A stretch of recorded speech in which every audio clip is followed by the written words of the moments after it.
Welcome to NVC Life. I'm Rachelle Lamb, veteran NVC trainer and relationship coach, helping listeners navigate interpersonal conflict and ground more deeply into relational living.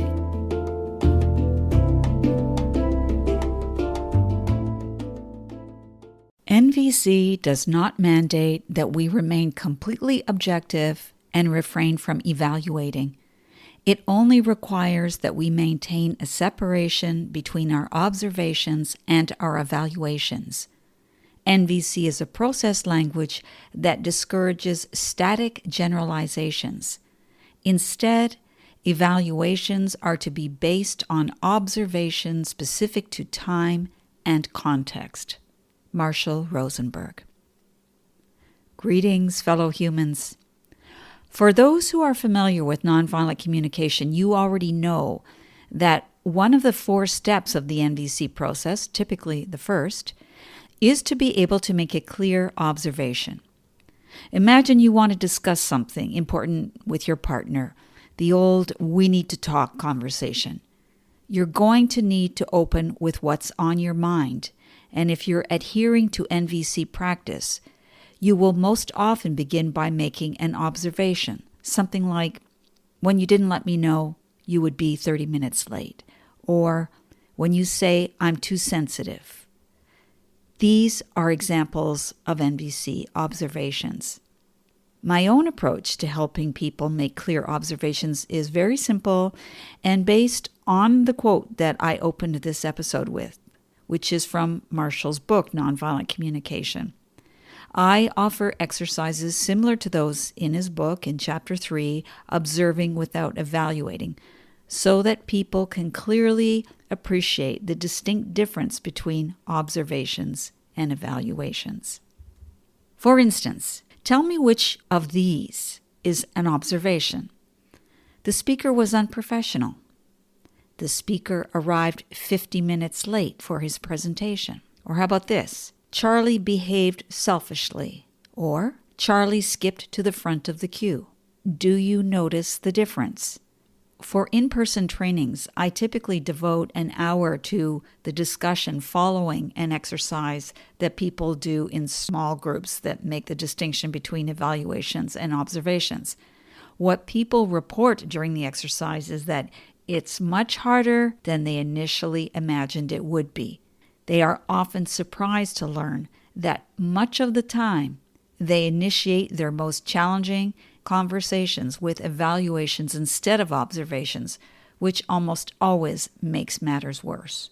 I also use the following analogy that Marshall Rosenberg regularly used. A tape recorder or camera can record the facts of an event, but it can't record an evaluation. Evaluating is what your mind does after you see or hear something, whereas a non-distorting camera lens will capture what's in front of it. I ask people the following. Can you formulate an observation that you and those you're engaged in conversation with can reasonably agree on? Can you describe what actually happened instead of your interpretation of it? This doesn't mean that people will welcome or appreciate our observations, and often they don't, especially if unsavory things are being pointed out. For instance, when you tell our son he's lazy and will never amount to anything, and since we're quoting the person here, this is an observation.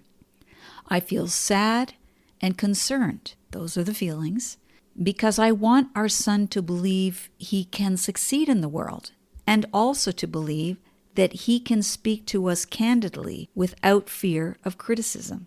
Those are the needs. Can you tell me what's happening for you in those moments when you speak to him in that way? And that's the request. There's no guarantee that what you've said, which begins with a clear observation of what the other person has just spoken, there's absolutely no guarantee that it won't generate defensiveness.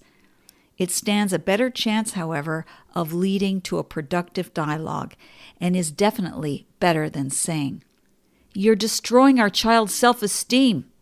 Now, I tell people not to expect an observation to be connecting. It's usually not. The connection happens at the level of feelings and needs, not when reference is made to the external stimulus that we're troubled by. So here's a useful tip. Think like a screenwriter. I ask people to use all of their senses to describe what's in front of them so that any person who isn't present could easily recreate the scene in their own mind, and sight and hearing will usually be the most heavily engaged. I suggest people imagine themselves to be screenwriters whose job it is to descriptively flesh out the actors' roles. It won't be helpful if the screenwriter writes, "John treats his mother disrespectfully after 2 minutes of conversation." This will confuse the actors and provide no direction in terms of what they need to say or do. The screenwriter must include both dialogue and actions to provide a clear picture. John is seated at the table. He looks across the table to his mother and yells, "You're a terrible mother. I hate you," and swipes his plate of uneaten bacon and eggs to the floor with his right hand, breaking the plate, and then abruptly leaving the room, slamming the door full force behind him. The mother starts crying as she moves to pick up the broken pieces on the floor. So you can clearly see what happened, right? If a person can't make a clear observation, it will be almost impossible for them to proceed to the next step of feelings and needs, because they'll likely find themselves embroiled in a dispute about what actually happened. "It's not true. I wasn't inconsiderate." And we all know that vicious cycle. How to make a clear observation. 5 steps. Learn to clearly and accurately describe what is actually happening. 2. Be clear, be specific, be descriptive. 3. Speak to the words, behaviors, and actions that are observable by everyone who is present. 4. Leave out your evaluations and interpretations. 5. You'll get an opportunity to articulate what's happening inside you when you get to your feelings and needs. Okay, so what about memory? Because memory sometimes plays a role when we're making observations.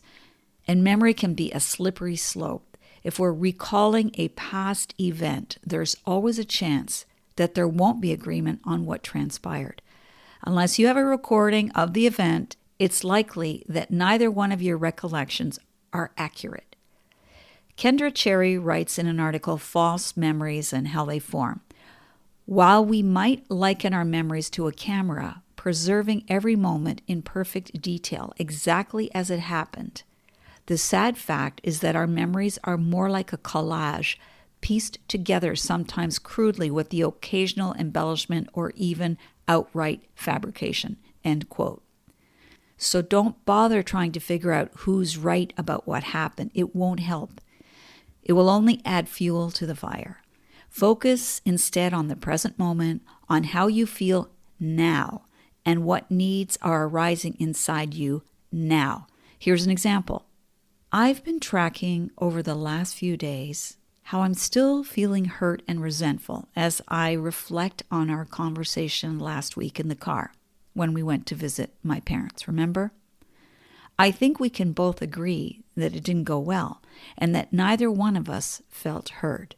I would like to return to the conversation either now or at a time that works for both of us, with the objective of both of us feeling genuinely heard.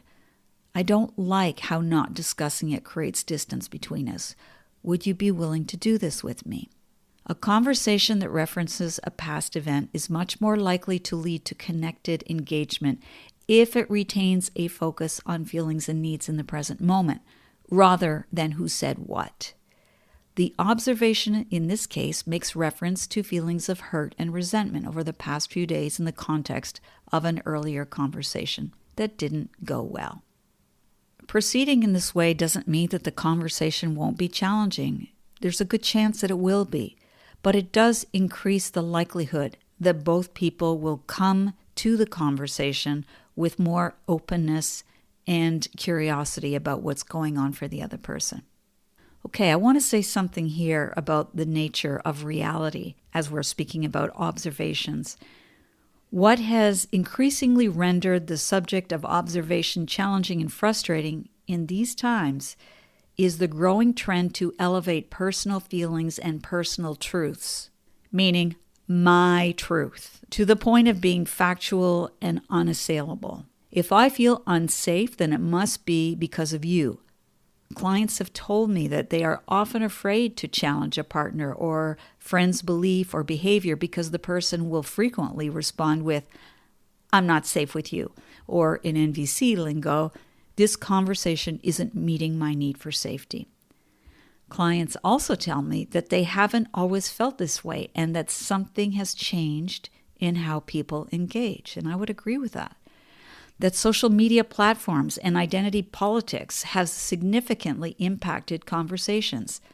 Previously robust and meaningful discourse has deteriorated into people walking on eggshells so as not to cause upset.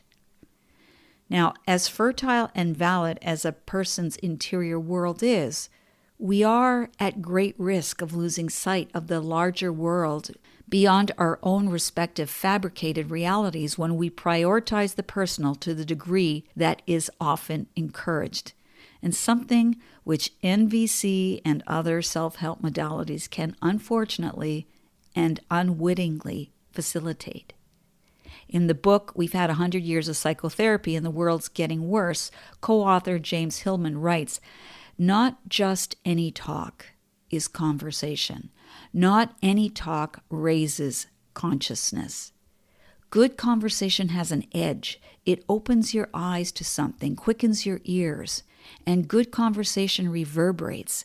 It keeps on talking in your mind later in the day. The next day you find yourself still conversing with what was said. That reverberation afterward is the very raising of consciousness. Your mind has been moved. You are at another level with your reflections." And so on that note, I'd like to bring this episode to a close and restate the steps to making a clear observation. Learn to clearly and accurately describe what's actually happening. Be clear, be specific, be descriptive. Speak to the words, behaviors, and actions that are observable by everyone who's present. Leave out your evaluations and interpretations. You'll get an opportunity to articulate what's happening inside of you when you get to your feelings and needs. Thank you for listening. May your conversations be rich. Thank you for tuning into NVC Life. For future episodes, be sure to subscribe on iTunes, Spotify, or YouTube. For free resources or to book a private session with me, head over to RachelleLamb.com. Until the next time, stay sane, grateful, and generous.